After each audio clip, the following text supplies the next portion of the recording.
रहीम मुअज़्ज़िज़ नाज़रीन सलामुन अलैकुम। मैं हूं साजिद रिजवी, आप तमाम के सामने एक और करियर अपॉर्चुनिटी के साथ हाजिर हूं। आज के प्रोग्राम में हम बात करेंगे बायोमेडिकल इंजीनियर्स के बारे में।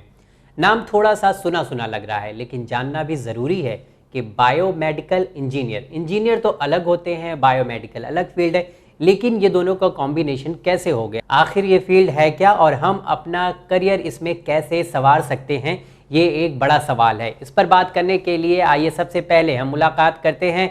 हमारे साथ जुड़ रहे हैं हर बार की तरह एक बार फिर से इसी मौजू पर बात करने के लिए faculty mayor sullen branch Mumbai से ताल्लुक़ रखते हैं नाजरीन जनाब SM रज़ा सर। तो आइए सबसे पहले उनका इस शो पर इस्तकबाल करते हैं। सलामुन अलैकुम सर। अलैकुम अस्सलाम और तमाम नाज़रीन कराम और तमाम स्टूडेंट को सलामुन अलैकुम।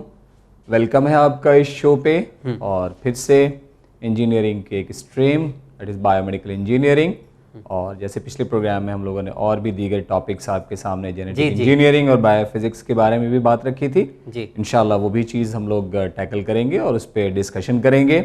लेकिन जैसा आपने फरमाया कि बायोमेडिकल इंजीनियरिंग एक बहुत फेम ब्रांच है और अभी जोसा से जो काउंसलिंग चल रही है वहाँ पे आपको अपने स्ट्रीम का ऑप्शन भी चूज़ करना है। तो बायोमेडिकल इंजीनियरिंग के बारे में अगर थोड़ी तो सी वक्त की ज़रूरत अभी ये है, तो हम लोग ये टॉपिक पे इंशाल्लाह आज के एपिसोड में बात करेंगे इंशाल्लाह ज़रूर, ताकि जो बच्चे इस फील्ड में जाएं वो समझें कि आगे क्या करियर ऑप्शन उनके सामने आने वाला है। क्योंकि किसी भी स्ट्रीम में आप जाएं, किसी भी फील्ड को आप चूज़ करें, आपको क्या पढ़ना है, क्या आपका उसमें इंटरेस्ट है या नहीं है, और आने वाले 5-6 साल के बाद इस फील्ड में क्या कैसे कैसे ऑप्शंस निकल के सामने आने वाले हैं, ये जानना बेहद ज़रूरी है। देखें, कोविड के पहले दुनिया में सोचने का तौर तरीका और था, हालात कुछ और थे। लेकिन अभी हालात बदल रहे हैं और बहुत ज़्यादा तब्दीली आ रही है। बहुत सारी चीज़ें ऐसे निकल के आएंगी जो इस वक्त की नीड के अकॉर्डिंग आपको चूज़ करना होगा। तो मेडिकल फील्ड या उससे लगी हुई सारी फील्ड्स का ऑप्शन आने वाले टाइम में बहुत ज़्यादा बढ़ने वाला है। जहाँ जहाँ मेडिकल फैसिलिटीज़ में कमी है, हर कंट्री उस पर काम करेगी और उस चीज़ को मजबूती के डायरेक्शन में ले जाएगी। और पैरामेडिकल कोर्सेज हों, रेडियोलॉजी का कोर्स हो, या मेडिकल साइंसेज या पैरामेडिकल, जैसे मैंने आपको अर्ज़ किया, बायोमेडिकल इंजीनियरिंग हो गया, जेनेटिक इंजीनियरिंग, इन सब चीज़ों पे काम बहुत होने वाला आने वाले दिनों में। तो एक बेहतरीन करियर ऑप्शन यहाँ पे क्रिएट होने वाला है। तो इसी चीज़ को देखते हुए आज बायोमेडिकल इंजीनियरिंग के बारे में इंशाल्लाह हम लोग पूरे प्रोग्राम में आपको डिस्कस करके बताएंगे कि कैसे आप यहाँ पे जा सकते हैं। सर, जैसा कि अभी तक हम लोग सोचते थे कि कंप्यूटर एक इंजीनियर होता है, एक आर्किटेक्चर होता है, एक मैकेनिकल इंजीनियर होता है, लेकिन अब इतनी फील्ड हो गई है इंजीनियरिंग फील्ड में भी कि उसे चूज़ करना एक मुश्किल काम हो चुका है। और ऐसे में लोगों को पता होना चाहिए कि कोई फील्ड चुनने से पहले, करियर ऑप्शन लेने से पहले उसकी नॉलेज पूरी हो। हम कोशिश यही करेंगे कि आज के प्रोग्राम में लोगों को पूरी इन्फॉर्मेशन दिया जाए कि बायोमेडिकल इंजीनियरिंग फील्ड में अगर आपको जाना है तो उसके लिए आपको क्या करना होगा। लेकिन उससे पहले मैं आपका शुक्रिया भी अदा करना चाहता हूं कि लास्ट एपिसोड में जो हम लोग ने डिस्कस किया था करियर इन वैक्सीन डेवलपमेंट्स में, उसमें काफ़ी अच्छा रिस्पांस आया है और किसी तरह के कोई डाउट्स लोगों के दरमियान नहीं रह गए। उसके लिए आपका बहुत बहुत शुक्रिया। बहुत बहुत शुक्रिया आपका भी। और जो हम लोगों ने बताया था उसमें एक बार फिर से मैं रिकैप करना चाहूँगा। जिन बच्चों को उस फील्ड में अपने आप को ले जाना है, आपको सेल बायोलॉजी, मॉलिक्यूलर बायोलॉजी में आपको मास्टर्स या रिसर्च करना है, बायोकेमिस्ट्री से भी आप आगे निकल सकते हैं, बायोटेक्नोलॉजी के फील्ड से भी आप उस फील्ड में जा सकते हैं। तो करियर ऑप्शन अगर आपको चूज़ करना है, अगर आप 9th-10th में हैं, 11th-12th में हैं, तो आप सोचें कि कैसे आपको एक वैक्सीन डेवलपर बनने के लिए क्या क्या पढ़ना है। लेकिन ध्यान रखें, बायोलॉजी और साथ साथ जो मैंने ऑप्शंस बताया आगे चल के स्पेशलाइजेशन में, biotechnology, biochemistry, cell biology, molecular biology, microbiology, ये सब सारी चीज़ें आपको पढ़ना होगा to become a successful vaccine developer, जो कि नीड ऑफ द आवर है। बायोमेडिकल इंजीनियरिंग की तरफ सर बढ़े, लेकिन उससे पहले थोड़ा सा देख लेते हैं कि इस हफ्ते की अपडेट्स क्या है। तो मैं सबसे पहले आपसे ये जानना चाहूँगा, दिल्ली यूनिवर्सिटी का कट ऑफ बहुत ज़्यादा आजकल न्यूज़ में आ रहा है। क्या है कट ऑफ और इतना ज़्यादा कट ऑफ कैसे आ गया इस बार? देखिए, दिल्ली यूनिवर्सिटी हिंदुस्तान की एक बहुत मशहूर यूनिवर्सिटी है, सेंट्रल यूनिवर्सिटी, और वहाँ पर ऑलमोस्ट ऑल ओवर इंडिया से बच्चे वहाँ पे पहुँचते हैं और उनकी ख्वाहिश होती है कि वहाँ पे BA, BSc, BCom की जो कोर्सेज़ हैं, BSc कंप्यूटर साइंस का जो कोर्स है, उसमें उनको दाखिला मिले। तो बहुत सारे बच्चे वहाँ पे फॉर्म अप्लाई करते हैं, इसकी वजह से कट ऑफ वहाँ की बहुत ज़्यादा हाई जाती है। सर बहुत हाई, इस बार तो सुन रहे हैं कि सबसे ज़्यादा हाई गई है। या ऑफ कोर्स, और सबसे ज़्यादा SRCC lady Shri Ram college of commerce का कट ऑफ आप देखेंगे तो 100% से शुरुआत होती है, यानी कि एकदम जस्ट एक्सट्रीम लिमिट से वहाँ शुरुआत होती है।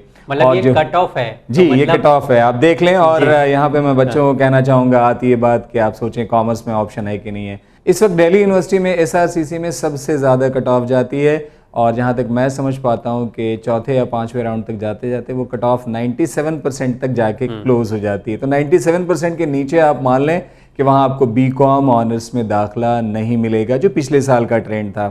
अभी देखते हैं इस साल क्या हालात बनते हैं।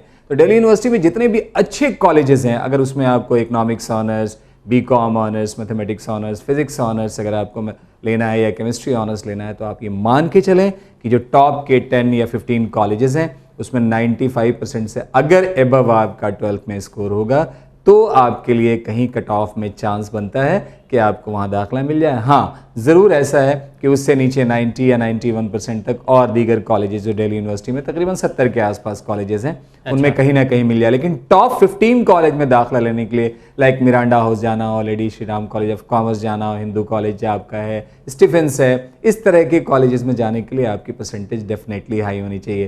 तो जो बच्चे अभी 11th में हैं, 10th में हैं, अगर आपका DU डेस्टिनेशन है तो आप देखें कि आपको 12th में कितना परसेंटेज लाना। तो कड़ी मेहनत करें, देखें दिल्ली यूनिवर्सिटी की 100% पर जो है कट ऑफ है, तो सोचिए आने वाले वक्त में कितनी कड़ी मेहनत हम लोगों को करना होगा अगर हम लोगों को यहाँ पर पहुँचना है। अब ये भी खबर आ रही है सर कि पंजाब स्कूल्स खुलने वाले हैं पंजाब स्टेट के, तो क्या ये न्यूज़ आने वाले दिन में हर स्टेट के लिए हो सकती है? ज़रूर, और बहुत अच्छी बात है कि 9 से लेकर 12 तक के बच्चों को कुछ रिस्ट्रिक्शन के साथ अच्छा 9 से लेके 12 अभी शुरुआत बड़े बच्चों से की जा रही है, और कुछ रिस्ट्रिक्शन के साथ अक्टूबर के लास्ट वीक में ये सब सारी चीज़ें शुरू हो जाएंगी। तो मुझे लगता है कि आहिस्ते आहिस्ते ये चीज़ें मूव करेंगी, और पंजाब है उसके बाद और दीगर स्टेट्स में ये चीज़ें मूव करेंगी, और उम्मीद करता हूँ कि सारे हिंदुस्तान में नवंबर के मिड तक जाते जाते सिचुएशन थोड़ा सा नॉर्मल हो जाएगी। बड़े बच्चे स्कूल या जो बड़े बच्चे हैं वो कॉलेज जाना शुरू कर देंगे। इसके लिए दुआ गो भी हैं हम लोग अल्लाह से, और आप तमाम नाजरीन से भी मैं दस बस्ता गुजारिश करता हूं कि आप दुआएं करें कि इन बच्चों को स्कूल जाए, कॉलेज जाने का और कुछ ऐसी न्यूज़ यूनियन टेरिटरी की भी है या जी, यूनियन टेरिटरी JNK में भी मैं कश्मीर के बारे में बात करना चाह रहा हूँ। वहाँ भी कोचिंग्स वगैरह के बारे में और स्कूल के बारे में कहा जा रहा है कि आप 50% स्ट्रेंथ के साथ बच्चों को आप बुला सकते हैं। तो मतलब कैसे होगा? अगर पंजाब में भी आपने बताया, और फिर अगर यहाँ पे 15% बच्चे आ रहे हैं, 50% बच्चे आ रहे हैं, 50% को अदर शिफ्ट कुछ इस तरह से किया जाएगा? आई मीन ऐसे होगा कि जैसे एक क्लास की स्ट्रेंथ अगर आपकी जहाँ पे सिटिंग कैपेसिटी आपके पास सपोज करें 60 की है, तो वहाँ पे सिटिंग कैपेसिटी आपको 30 रखना है, बच्चों को सोशल डिस्टेंसिंग के साथ बिठाना है। और इसका मतलब ये है, और अगर आपके पास सपोज एक स्कूल आप चला रहे हैं तो आपके पास 1 to 10 तक की या 1 to 12 तक की पूरी क्लास होगी, तो 9 to 12 तक के बच्चों को बुलाया जाएगा, तो रूम्स तो आपके पास बहुत ज़्यादा होंगे। यानी स्कूल मैनेजमेंट पे थोड़ा सा जो है बर्डन होने वाला है। और वो करना भी चाहिए, क्योंकि सोशल डिस्टेंसिंग बहुत इंपॉर्टेंट यहाँ पे है। बच्चों को प्रॉपर हाइजीन के साथ क्लास को मेंटेन करना, ये पहली रिक्वायरमेंट होगी। टीचर को भी एक दूरी बना के रखना है, छोटे बच्चे क्योंकि हो सकता है कि इससे कोई परेशानी कहीं पैदा ना हो। तो ये सब देखते हुए एडमिनिस्ट्रेशन ने ये फैसले किए हैं, और आने वाले दिन में जैसे जैसे हालात सुधरेंगे इसे और भी इंक्रीज़ किया जाएगा। यानी अभी 50% हो सकता है, 9 से 12 का लॉट है, आगे चल के थोड़ा सा और भी छोटी क्लास के बच्चों को बुलाना शुरू किया जाए। मेडिकल और इंजीनियरिंग कॉलेज के जो बच्चे होंगे उनको भी नवंबर में हो सकता है जो प्रैक्टिकल की क्लासेस हैं उनके लिए बुलाना शुरू किया जाए। तो आहिस्ते आहिस्ते दुनिया अपने रास्ते पे तो आएगी ही। कब तक आप अपने आप को रोक पाएंगे? रास्ते हमें बनाने पड़ेंगे, बस बचना ये है। अब ये एक बार वायरस अगर है तो वायरस कंप्लीटली एलिमिनेट नहीं होगा। आपको अपने आप को वायरस से बचाने के लिए आपको अपने आप को तैयार करना है, वैक्सीन का सहारा लेना है, अपने आप पे मास्क लगा के, हाइजीन मेंटेन करके, सोशल डिस्टेंसिंग अडॉप्ट करके, इम्यूनिटी को इंक्रीज करके आपको अपने आप को उसके लायक बनाना है कि आप उस चीज़ से फाइट कर सकें। बिल्कुल। बढ़ना चाहूँगा कि महाराष्ट्र स्टेट की क्या अपडेट है, किस तरह से अब एडमिशन होने वाला है। साथ ही साथ दिल्ली की भी न्यूज़ इस तरह से आ रही है कि 2021 में जो बोर्ड के एग्ज़ाम होने वाले हैं उन्हें थोड़ा सा आगे बढ़ाया जाए। तो क्या इस तरह की खबर निकल कर आ रही है, आप तक आई है? जी, महाराष्ट्र के बारे में जैसे आपने पूछा, 11th में एडमिशन लेने के लिए साइंस, कॉमर्स एंड आर्ट्स में अभी सेकंड लिस्ट नहीं आई है, वो लिस्ट रुकी हुई है। जैसे वो आएगी काफी लेट इंशाल्लाह, हो गया है जी थोड़ा सा डिलेटमेंट है, और जैसे ही वो लिस्ट शाया होगी इंशाल्लाह यहाँ से हम लोग आपको अपडेट करेंगे। जहाँ तक बात आपने दिल्ली की, डेफिनेटली इस तरह के रिकमेंडेशंस दिए जा रहे हैं कि आने वाले वक्त में 2021 में जो बोर्ड के एग्जामिनेशन है थोड़ा सा उनको आगे बढ़ाया जाए, यानी पर अभी कंफर्म नहीं है। अभी कंफर्म नहीं है। वो रिकमेंडेशन से स्टेट गवर्नमेंट डालने की कोशिश कर रही है आगे। तो क्या सिलेबस भी कट सकते हैं थोड़ा? या ऑफ कोर्स सिलेबस के बारे में भी दोनों चीजें रखी जा रही हैं कि थोड़ा सा एग्जामिनेशन की डेट को आगे एक्सटेंड किया जाए and as well as syllabus को थोड़ा सा कम किया जाए। और देखें एग्जामिनेशन की बात हो रही है, और यही बच्चों से मैं कहना चाह रहा हूं कि आपका काम सिर्फ पढ़ना है, दीगर चीजों पे आप मत सोचें। और लोगों की निगाह है कि आपको एक आसान सा एटमॉस्फेयर दिया जाए। देखिए हम लोग बार बार एक बात रखते हैं यहाँ पे, IIT JEE एडवांस में अपीयर होने के लिए आपके पास सिर्फ 2 अटैम्प्ट होता है, यानी जिस साल आप 12th पास करते हैं उस साल एक और एक उसके बाद। लेकिन याद रखें, जिन बच्चों ने इस साल 12th पास किया है यानी कि 2020 में, इन बच्चों के लिए अब IIT JEE एडवांस का अटैम्प्ट 2 की जगह पर 3 कर दिया गया है। तो आपको आने वाले टाइम में ये फैसिलिटी मिलने जा रही है कि आपके IIT JEE एडवांस का 2 अटैम्प्ट जो होता था जनरल बच्चों के लिए, अब आपके लिए वो 3 अटैम्प्ट मिलेगा। यानी सबकी निगाह आपके ऊपर है कि आपको कैसे सहूलत दी जाए। तो आपको फ्रस्ट्रेट नहीं होना है, परेशान नहीं होना है, साइकोलॉजिकली निगेटिव नहीं होना है, किसी तरह से अपने आप को प्रेशराइज नहीं करना है। रिलैक्स रहें, टाइम से थोड़ा सा खेलने कूदने की कोशिश भी करें, पढ़ें लिखें, खुश रहें। इंशाल्लाह सारी चीज़ें आपके अकॉर्डिंग और आपके सहूलत के लिए होने जा रही हैं। चलिए, आप अल्हम्दुलिल्लाह बच्चों को बहुत मोटिवेट करते हैं और ये हमारे प्रोग्राम का मकसद भी है कोई डीमोटिवेट ना हो। एकदम नहीं, हर देखिए जब आप ठीक होंगे, जब आप अच्छे होंगे, तभी आपके अंदर से आपकी खूबी निकल के सामने आएगी। तो आपको ठीक रखना, आपको सहूलत के साथ रखना, आपको एकदम मेंटली पीस के साथ रखना, ये सबकी जिम्मेदारी है। तो जो भी एडमिनिस्ट्रेशन में लोग हैं वो समझते हैं कि आज की डेट में क्या परेशानियां चल रही हैं। तो आने वाले टाइम में चीज़ें बहुत आसान शेप में आपके सामने आने वाली हैं। आपको कतई परेशान नहीं होना है, बस एक काम करना है, पढ़ना है। अब देखें यहाँ पे पढ़ने की जो बात आई, मैं एक चीज़ आपके सामने रख रहा हूँ। 2 तरह के बच्चे इस बार हमको लॉकडाउन में मिले। एक बच्चे ने, जैसे उसका अप्रैल में या मई में नीट का एग्जामिनेशन होना था, इस बार हो सकता है वो बच्चा नीट में फर्स्ट रैंक लाए। जो NTA की शीट आई है इस बार हिस्ट्री क्रिएटिंग है, उस बच्चे ने 720 आउट ऑफ 720 स्कोर किया है नीट के, यानी जो NTA का अभी पब्लिश हुआ है शीट। जब रिजल्ट आएगा तो इंशाल्लाह वो और भी चीज़ें सामने क्लियर निकल के आएंगी। उस बच्चे के बारे में मैं बता रहा हूँ कि जब लॉकडाउन हुआ और ये मई में एग्ज़ाम होना था नीट का, और लॉकडाउन के बाद अब देखें यहाँ से 2 बच्चे 2 तरह के होते हैं। कुछ बच्चे जहनी नफ्सियाती तौर पे अपने आप को निगेटिव कर लेते हैं, तो उन्होंने टाइम को इसको यूज़ नहीं किया, और उस बच्चे ने इस लॉकडाउन पीरियड को as a grace period use किया। और भरोसा माने, इस बचे हुए पीरियड में उसने तकरीबन 200 टेस्ट पेपर घर पे बैठ के प्रैक्टिस किया, और उसी का नतीजा था कि उसने NTA की जो शीट आई है उसके अकॉर्डिंग एक बेहतरीन स्कोर किया है। तो जिस तरह के हालात बने, उस हालात का बेस्ट यूज करना, यही चीज आपको ऊंचाई तक पहुंचा सकती है। जी, ये बात आपने बहुत सही फरमाई है कि हालात का सही से इस्तेमाल अगर हम करेंगे तो ऊंचाई तक पहुंच जाएंगे इंशाल्लाह। चलिए अब बढ़ते हैं, जो सब्जेक्ट है हमारा बायोमेडिकल इंजीनियरिंग, ये क्या है, एक गुड करियर ऑप्शन है या नहीं है सर? एकदम है। आज नवंबर, यानी जब 2019 नवंबर में जब ये कोविड की शुरुआत हुई, और उसके बाद जब कोविड हिंदुस्तान में अप्रैल के बाद इसके असरात यहाँ पे आने लगे, तब और आज दुनिया बहुत बदली हुई है, हर चीज़ बदल रही है। अगर आप मुझसे नवंबर के पहले पूछते तो मैं बायोमेडिकल इंजीनियरिंग के बारे में, पैरामेडिकल कोर्सेज के बारे में, मेडिकल कोर्सेज के बारे में एक अलग ओपिनियन रखता।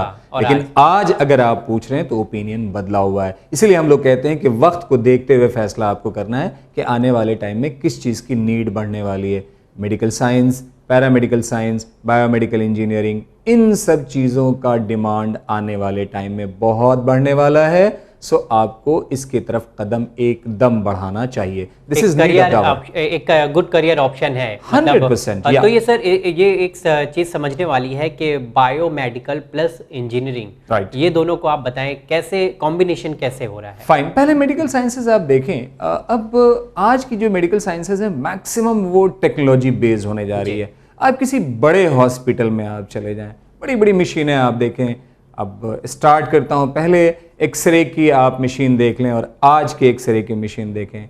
आप पहले MRI टेस्ट की मशीन देखें और आज की आप देख लें। इसी तरह से पेस मेकर जो पहले लगता था उसका साइज़ देखें और आज के पेस मेकर का साइज़ देखें।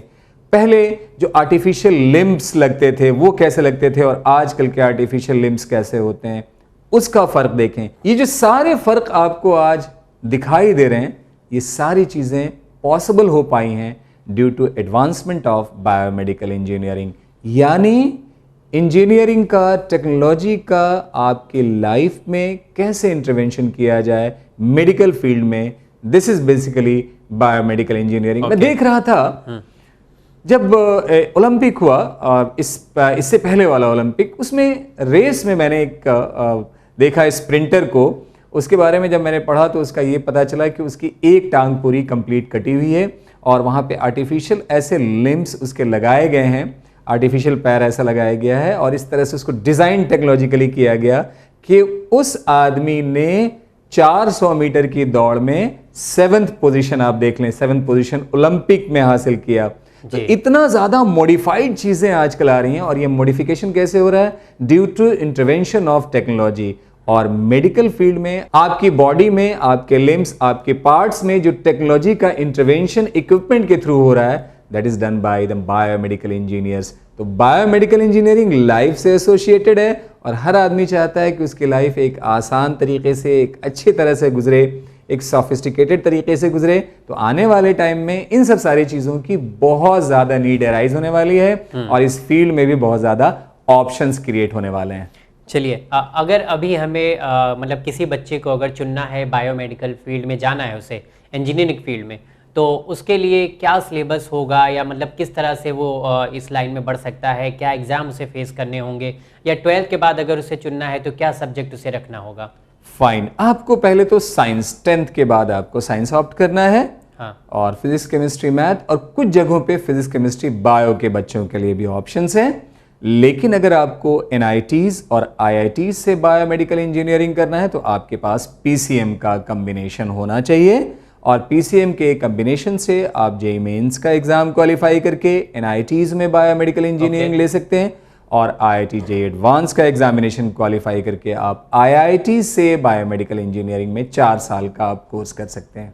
ओके, तो ये 4 साल का कोर्स है। बीटेक और BE दोनों मतलब सिमिलर कोर्स है या 4 साल का ये कोर्स वगैरह भी सेम कोर्स है? ऑलमोस्ट सेम है। हाँ। यानी 8 सेमेस्टर आपके हो जाएंगे जैसे दीगर इंजीनियरिंग के कोर्सेज तो हैं। दोनों में फर्क क्या है? बीटेक अगर हम कर रहे हैं इन बायोमेडिकल इंजीनियरिंग और BE कर रहे हैं इन बायोमेडिकल इंजीनियरिंग। देखिए, कुछ प्रोग्राम में आपने बहुत पहले एक प्रोग्राम में इन दोनों के बारे में डिफरेंस आपने क्रिएट कराया था। बीटेक क्या है? पहले अलीगढ़ मुस्लिम यूनिवर्सिटी में जो इंजीनियरिंग होती थी उसका नाम था BSc इंजीनियरिंग। अच्छा। कहीं आप देखेंगे तो BE का आपको नाम दिखाई देगा, कहीं पे बीटेक। आजकल मैक्सिमम जगहों पे बीटेक का यूज किया जाता है। टेक्निकल स्लाइड डिफरेंस है। हाँ। वो इंशाल्लाह कभी मौका मिला तो मैं बताऊंगा। लेकिन आज की लेकिन इस फील्ड में बहुत ज्यादा फर्क नहीं है। नो डाउट, कोई फर्क नहीं, बहुत ज्यादा फर्क नहीं है। और आप ध्यान रखें, जैसे जैसे आप आगे अब टाइम बढ़ेगा, मैं तो देखता हूं कि आजकल इंजीनियरिंग की ज़्यादातर डिग्री वो बीटेक ही दी जाती है। IITs भी बीटेक आपको प्रोवाइड करती है, NIT से भी आपको बीटेक ही मिलता है। बहुत सारी जगहों पे बीटेक की डिग्री प्रोवाइड की जाती है। जहाँ तक टेक्निकल डिफरेंस की बात है, इंशाल्लाह किसी प्रोग्राम में ज़रूर। ओके सर, अगर हमारा ग्रेजुएशन हो जाता है उसके बाद हमें स्पेशलाइजेशन की तरफ बढ़ना है या MTech की तरफ बढ़ना है, तो उसके लिए हमें क्या करना होगा? राइट, तो जैसे बायोमेडिकल इंजीनियरिंग आप बीटेक लेवल पे करेंगे और उसके बाद जैसे मास्टर्स में जाएंगे तो इसमें बहुत सारे स्ट्रीम्स निकल के आ जाएंगे स्पेशलाइजेशन के। इंशाल्लाह नेक्स्ट प्रोग्राम में फिर हम लोग कभी आपको बताएंगे कि MTech लेवल पे जाएंगे आप तो बायोमेडिकल इंजीनियरिंग के कौन कौन से विंग्स आपको मिलेंगे। याद रखें, बायोमेडिकल इंजीनियरिंग में जब आप जाएंगे तो आपको पढ़ना क्या क्या है?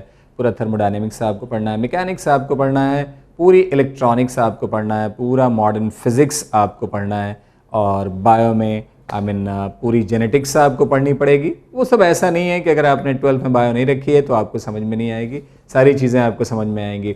मैं यहाँ पे एक बात और रखना चाहूँगा, देखें, ध्यान दें, जैसे जैसे आपकी एज बढ़ती है वैसे वैसे आपके सोचने और समझने की कैपेसिटी भी इंक्रीज़ होती जाती है।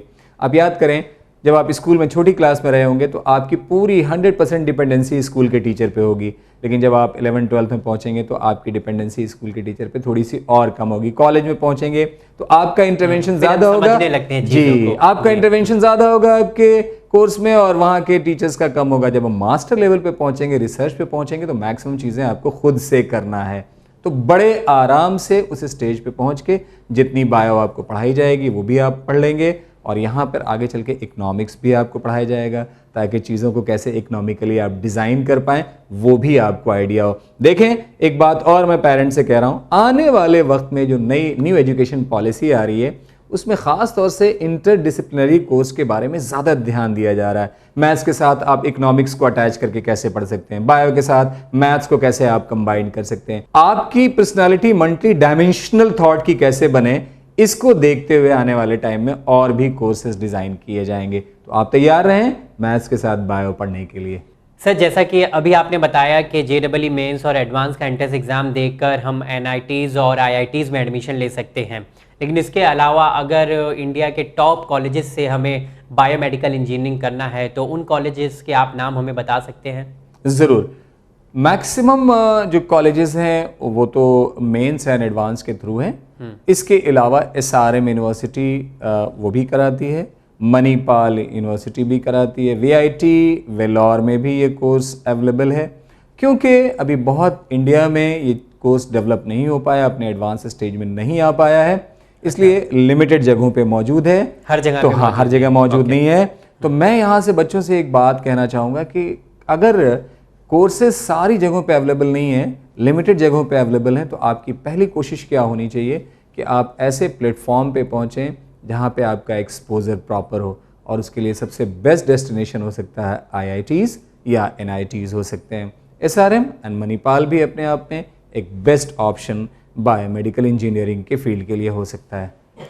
ओके सर, इसी के साथ साथ मैं जॉब प्रोफाइल एंड रोल पूछना चाहूँगा कि अगर हम BTech कर लेते हैं या BE कर लेते हैं बायोमेडिकल इंजीनियरिंग में, उसके बाद हमारा जॉब प्रोफाइल क्या होगा एग्जैक्टली? राइट, अब देखिए कि बहुत सारे इलेक्ट्रॉनिक्स की जो कंपनी है, अब हमने सैमसंग, GE इस तरह की जो कंपनी है, हम ये क्या सोचते हैं, सैमसंग सोचा मोबाइल एंड टेलीविज़न, GE सोचा तो लाइटिंग, लेकिन जितने भी मेडिकल इक्विपमेंट्स हैं जो इंसान की बॉडी से अटैच हैं, चाहे पेसमेकर हो जाए, लिम्स हो जाए, ECG मशीन हो जाए, MRI की मशीन्स हो जाए, इन सब पे भी इस तरह की बड़ी बड़ी जो इलेक्ट्रॉनिक्स की कंपनी हैं वो काम कर रही हैं। तो अगर आप बायोमेडिकल इंजीनियरिंग का कोर्स कर लेते हैं तो इस तरह की कंपनी में आप R&D में आराम से एक अच्छे पोस्ट पे आप अपॉइंट हो सकते हैं, अच्छी सैलरी भी आपकी होगी, और जैसे जैसे आप एक्सपीरियंस होते जाएंगे सैलरी आपकी आगे मल्टीप्लाइड फॉर्म में, मैं एडिशन फॉर्म में नहीं कह रहा हूँ, मल्टीप्लाइड फॉर्म में बढ़ती जाएगी। सर, आपका बहुत बहुत शुक्रिया बायोमेडिकल इंजीनियरिंग फील्ड के बारे में हमें बताने के लिए। अगर इससे रिलेटेड कोई अभी भी डाउट्स है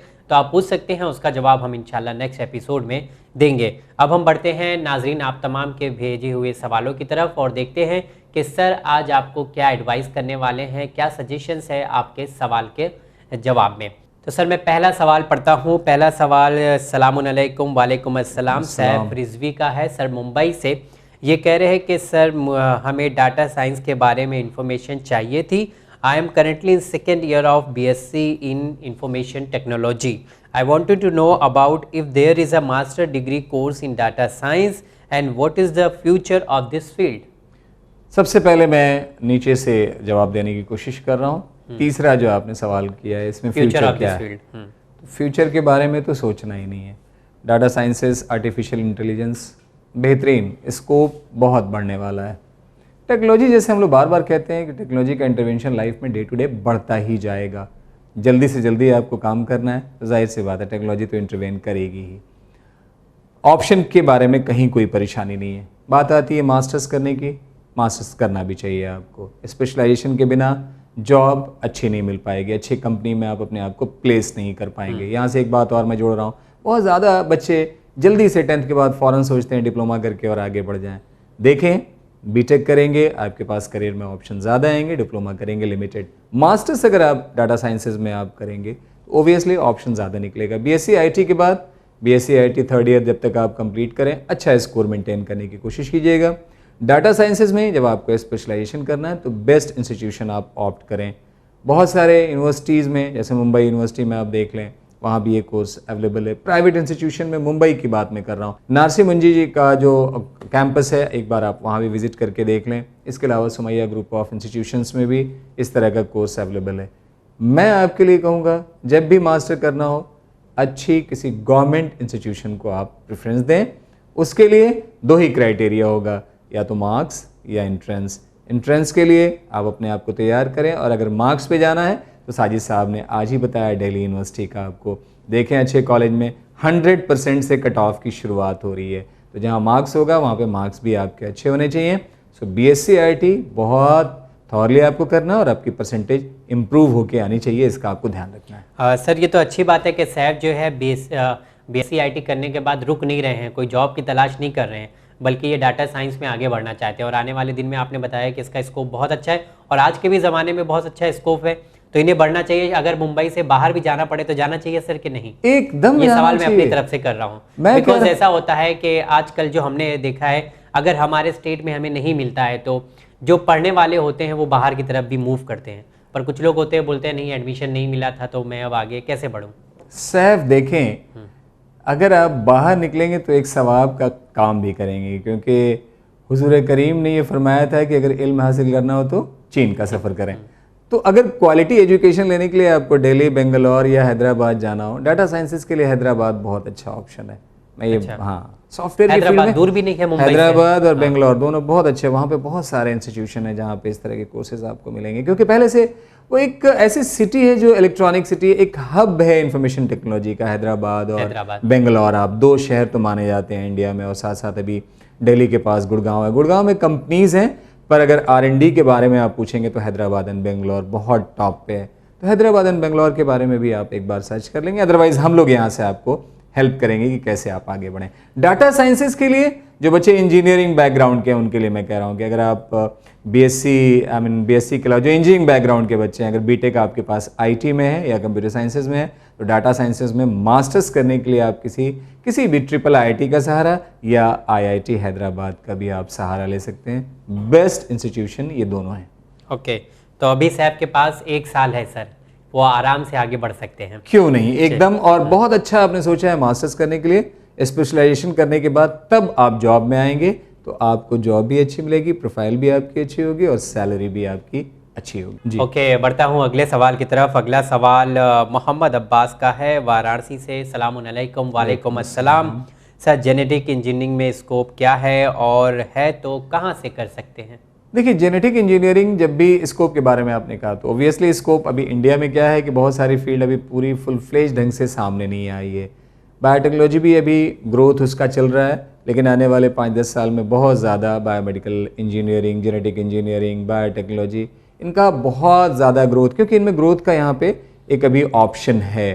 फॉरेन कंट्री में बहुत इस पर काम हो रहा है, इंडिया में इंशाल्लाह 5-10 साल में बहुत अच्छा इस पर डेवलपमेंट हो जाएगा। एक अच्छा ऑप्शन है, जेनेटिक इंजीनियरिंग में आप आगे बढ़ सकते हैं। थोड़ा सा मैं यहाँ पर एक आपको देखें जेनेटिक इंजीनियरिंग के बारे में थोड़ा एक चीज़ मैं आपके सामने रख रहा हूँ। महसूस करें, एक नया रिसर्च किया जा रहा है कि एक ही पौधे से टमाटर और आलू, पोटैटो एंड टोमेटो दोनों कैसे पैदा किया जाए, कैसे उगा लिया जाए। पोमैटो इस पर रिसर्च चल रहा है। पोमैटो एक ब्रीड तैयार की जा रही है, एक फसल तैयार की जा रही है कि एक किसान लगाएगा और उस पौधे की जड़ में पोटैटो आपको मिलेगा और अपर पार्ट पे आपको टोमेटो। तो देखें कि कैसे ये सब सारी चीजें डेवलप हो रही हैं, या यूनिक चीजें। तो ये जो चीज डेवलप होके आ रही है, that is the field of genetic engineering. तो आप सोचेंगे जब आप ऐसा करेंगे तो रिक्वायरमेंट, तो अगर एक किसान को एक साथ 2 फसल मिलने लगे तो सोचें कि कितना ज़्यादा इस फील्ड में ग्रोथ आएगा। तो 5-10 साल के बाद आप देखेंगे बहुत बड़ा चेंज निकल के इस फील्ड में आने वाला है। ओके, चलिए आने वाले दिन में जेनेटिक इंजीनियरिंग के बारे में हम ज़रूर बात करेंगे इंशाल्लाह। जैसे कि हमने सब्जेक्ट भी बताया है कि आने वाले दिन में इस पर बात करेंगे और डिटेल में बात करेंगे, और बहुत ज़रूरी है और बहुत इंटरेस्टिंग भी है। अब आप देखें, मैं एक चीज़ और आपके सामने रख रहा हूँ। पहले आप याद करें, जब आप छोटे रहे होंगे तो किसी भी वेजिटेबल का एक सीज़न होता था। जैसे आपको कुकुम्बर लेना है तो कुकुम्बर एक पर्टिकुलर सीज़न में मिलता था, लेकिन आजकल देखें सालों भर आपको धनिया की पत्ती मिल जाएगी, कुकुम्बर मिल जाएगा, टोमेटो मिल जाएगा, सारी चीज़ें सालों भर आपको मिलती हैं। ये सब सारी चीज़ें कैसे हो रही हैं? ऑर्गेनिक फार्मिंग से। वहाँ भी जेनेटिक इंजीनियरिंग का बहुत बड़ा एक कंट्रीब्यूशन है वहाँ पर भी। तो सोचें कि जेनेटिक इंजीनियरिंग लाइफ में कैसे कैसे आगे इंटरवेन कर रही है। तो जब इंटरवेन करेगी और लाइफ की डिपेंडेंसी उसमें आ जाएगी और आप बेनिफिट उससे ले सकते हैं, तो इसका स्कोप तो आगे बढ़ना ही है। ओके, बहुत बहुत शुक्रिया। बढ़ता हूँ अगले सवाल की तरफ। अगला सवाल जो है जाफर हुसैन हरिद्वार उत्तराखंड से है। आपने सवाल किया है कि बीकॉम करें या बीकॉम एलएलबी, मौका किस में सबसे ज़्यादा है, प्लीज़ बताइए। सर, प्लेन बीकॉम करें या बीकॉम एलएलबी, सबसे बेस्ट कौन सा रहेगा? देखिए, दोनों में ही स्कोप है। आप बस ठीक से पढ़ाई करें और अपनी परसेंटेज मेंटेन करें और एंट्रेंस क्वालिफाई करने के लायक अपने आप को बनाएं। बीकॉम एलएलबी क्या है कि आप फॉरेन 12th के बाद ओरिएंटेड हो गए, फिर आपके अंदर कोई डेविएशन नहीं है, आपने 5 साल का कोर्स किया, बीकॉम भी हो गया, साथ साथ एलएलबी भी हो गई। अब क्या होता है जनरली बहुत सारे बच्चों का कि बीकॉम स्टार्ट किया, फर्स्ट ईयर में कुछ और थॉट, सेकंड ईयर में पहुंचे तो लगा नहीं अब ये नहीं करना है, ये करना है, थर्ड ईयर आया तो थॉट और चेंज हो गया, तो आपका ओरिएंटेशन कहीं ना कहीं बिगड़ता है। तो इंटीग्रेटेड कोर्सेज जो लॉन्च किए जा रहे हैं वो इसीलिए लॉन्च किए जा रहे हैं कि वंस आप डिसाइड करके और एक पाथ ले लें और उस पाथ पे आगे बढ़ते रहें, ताकि जो लास्ट मंजिल है वहां तक पहुंचने में आपके अंदर डेविएशन नहीं आए। तो इंटीग्रेटेड कोर्स इसीलिए लॉन्च किए जाते हैं। तो मैं समझता हूं अगर आपके नज़र में बीकॉम एलएलबी मुझे लगता है कि जी, अगर आपको किसी नेशनल लॉ यूनिवर्सिटी में थ्रू क्लैट आपको मिल जाता है, या सिम्बियोसिस लॉ स्कूल है उसमें अगर आपको मिल जाता है, अलीगढ़ मुस्लिम यूनिवर्सिटी में मिल जाता है, या जामिया मिल्लिया में मिल जाता है इनके एंट्रेंस के थ्रू, तो आपको बीकॉम एलएलबी कर लेना चाहिए। और अगर नहीं होता है तो सिंपल बीकॉम करें और उसके बाद एलएलबी कर लें। बस ये फ़र्क होगा कि इधर इंटीग्रेटेड कोर्स से जाएंगे तो 5 साल का कोर्स होगा, उधर से जाएंगे तो 6 साल का कोर्स होगा। ओके जी, चलिए, बहुत बहुत शुक्रिया। अगला सवाल है कि ये आपकी प्रॉब्लम नहीं है, हम सब की प्रॉब्लम है। जितने लोग पढ़ते हैं उनमें से कुछ लोगों को भूलने की आदत होती है जी। तो सर, मैं कॉमर्स पढ़ता हूँ पर कैसे पढ़ूँ, क्योंकि मैं जो पढ़ता हूँ वो मैं भूल जाता हूँ। ये आपको कैसे याद है कि आप भूल जाते हैं? तो ये चीज़ तो आपको याद है ना कि आप भूल जाते हैं। देखिए, चीज़ें क्या होती है कि प्रेशराइज अपने आप को मत कीजिए। प्रेशराइज करेंगे जहन आपका डिस्ट्रीब्यूट होगा, डिस्ट्रैक्शन अपने आप अंदर से हटा दीजिए। अभी भी बहुत सारी चीज़ें ऐसी होती होंगी जिसमें आप इंटरेस्ट लगा के उसको देखते होंगे तो याद हो जाती होगी। सर, कॉमर्स एक ऐसा है कि पढ़ने के बाद थोड़ा बहुत तो इंसान भूल ही जाता होगा। साजिद साहब, बहुत अच्छी बात आपने रखी। तो जॉन बर्कले सीरीज़, एक फिजिक्स की पूरी सीरीज़ आती है, तो जब आप प्रीफेस पढ़ेंगे तो बहुत अच्छा उन्होंने एक वहाँ पे एक बात लिखी है उन्होंने कि देखिए, एक इंसान की आदत क्या होती है कि अगर किसी चीज़ को जब वो एक बार पढ़ता है तो उसमें से 10 या 20% ही बात उसको पूरी तरह से याद रह पाती है, लेकिन जब उसको दोबारा पढ़ता है तो 20% बढ़ के 50% हो जाता है, तीसरी बार पढ़ता है तो 70, और चौथी या 5वीं बार पढ़ता है तो सारी की सारी बातें उसको याद रहती हैं। ओके, तो प्रैक्टिस कीजिए। हम लोग भी एक बार किसी चीज़ को पढ़ते हैं, एक बार पढ़ा सारी की सारी न्यूज़ याद नहीं रहती है, इंसान भूलता ही है, लेकिन जब बार बार किसी चीज़ को पढ़ेंगे तो वो चीज़ आपके जहन से नहीं निकलेगी। प्रेशराइज मत कीजिए अपने आप को, ये ध्यान रखिए कि आप कर सकते हैं, पॉजिटिविटी अपने अंदर ले आइए, और भूलना ये कोई बहुत बड़ा एक गलत कोई, मैं समझता हूँ, एक बार जब हो जाएगी तो चीजें बहुत ज्यादा याद हो जाएंगी। और साथ साथ लिखिए, जो चीज आप पढ़ते हैं उसको लिखने की कोशिश कीजिए आप। तो कॉमर्स की भी फील्ड ऐसे ही है, जब तक आप उससे प्रैक्टिस नहीं करेंगे तो आप आगे नहीं बढ़ेंगे। या तो प्रैक्टिस करना यहाँ सबसे इंपॉर्टेंट है, याद रखिएगा। Practice makes a man perfect सही नहीं है, और regular practice makes a man perfect. तो रेगुलरिटी पे आप आ जाएं। चलिए, ये कहावत को आपने थोड़ा सा चेंज कर दिया है, पर बहुत अच्छा।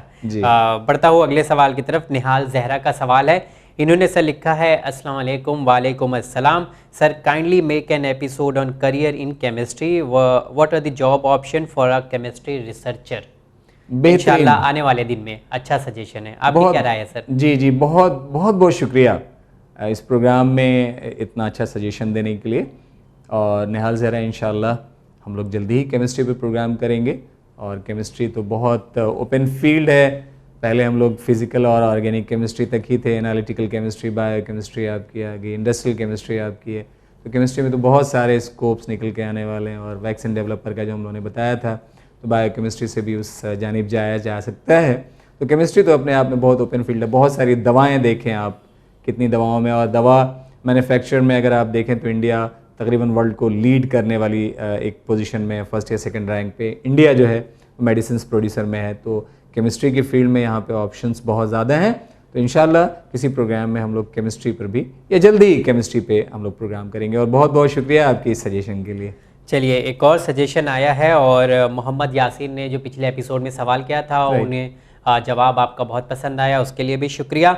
और इन्होंने एक सजेशन और दिया है, please make an episode on engineering exam other than JEE mains, advance, BITSAT, और मतलब इस तरह के और भी जो हैं UPTU और MHTCT, मतलब जितने भी एंट्रेंस एग्ज़ाम हैं हम लोग ने तकरीबन किए भी हैं थोड़ा बहुत उसमें से, लेकिन आने वाले दिन में इनकी रिक्वेस्ट है कि और भी जितने एंट्रेंस एग्ज़ाम हैं उस पर शो बनाया जाए सर। इंशाल्लाह, बहुत अच्छा सजेशन आपका। और हम लोगों ने program already mains and advance के अलावा बिट सेट पे भी किया है, अलीगढ़ मुस्लिम यूनिवर्सिटी का जो एंट्रेंस होता है उस पर भी किया था, जामिया मिलिया इस्लामिया के बारे में भी हम लोगों ने बताया था, वो तो JEE मेंस के थ्रू ही है। SRM, मणिपाल और VIT और आपने MHTCT के बारे में पूछा है, और एक दो नाम और हैं, UPTU, वो भी हम लोग या UPTU के बारे में आपने पूछा। इंशाल्लाह ज़रूर आपका वेलकम आपके इस सजेशन का मैं करता हूँ यहाँ से।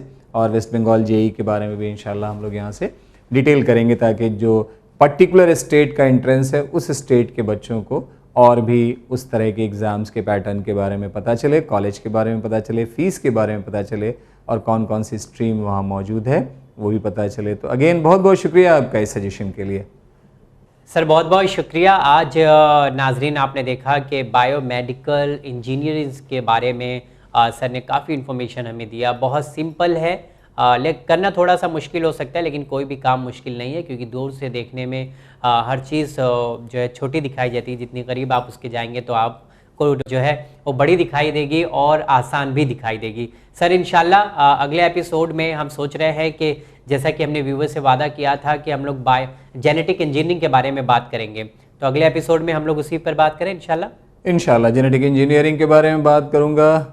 और जो बायो के स्टूडेंट हैं वो देखें, साथ साथ जो मैथ्स वाले बच्चे हैं, होता क्या था कि पहले आपने मैथ्स ले लिया तो आपको यह है कि पैरामेडिकल या मेडिकल फील्ड में आप नहीं जा सकते हैं, लेकिन देखें इस तरह के कोर्सेज मैथ्स लेके भी आप किस तरह से आगे बढ़ सकते हैं। देखिए यहाँ पर बार बार बात, अभी पहले भी मैंने बात रखी है, फिर से मैं बात रख रहा हूँ, आने वाले वक्त में इंटरडिसिप्लिनरी कोर्सेज बहुत ज़्यादा आएंगे, यानी मैथ्स बायो का कम्बिनेशन, मैथ्स के साथ इकोनॉमिक्स का कम्बिनेशन, केमिस्ट्री के साथ इकोनॉमिक्स का, या फिज़िक्स के साथ इकोनॉमिक्स का कम्बिनेशन, ये सब कम्बिनेशन आने वाले टाइम में, फिज़िक्स के साथ बायो का कम्बिनेशन, इस तरह के कम्बिनेशंस बहुत ज़्यादा आने वाले हैं, क्योंकि जैसे जैसे वक्त तब्दील हो रहा है, चेंज हो रहा है, बढ़ रहा है, वैसे वैसे आपकी रिक्वायरमेंट भी चेंज हो रही है। बिल्कुल। तो इंशाल्लाह इन सब सारे फील्ड के बारे में यहाँ से हम लोग डिस्कशन करेंगे। बहुत बहुत शुक्रिया सर, काफ़ी इन्फॉर्मेशन आज आपने हमारे प्रोग्राम में दिया बायोमेडिकल इंजीनियरिंग के बारे में। सो बहुत अच्छा लगा, काफ़ी अच्छी इन्फॉर्मेशन थी, बहुत शुक्रिया sir. Thank you very much Indeed. तो जी हाँ नाज़रीन, चैनल विन के प्रोग्राम कामयाबी के रास्ते में अगले एपिसोड में हम बात करेंगे career opportunities in genetic engineering. अगर इससे रिलेटेड कोई सवाल है तो आप अपना सवाल हमें ईमेल कर सकते हैं। हमारा ईमेल एड्रेस है winislam@gmail.com, और बहुत ही आसान तरीके से भी आप अपने सवाल पूछ सकते हैं व्हाट्सएप के ज़रिए। हमारा व्हाट्सएप नंबर है 9930474147। इंशाल्लाह अगले एपिसोड में फिर आप तमाम नाजरीन से मुलाकात होगी और बात होगी career opportunities in genetic engineering. देखते रहिए चैनल विन। बहुत बहुत शुक्रिया।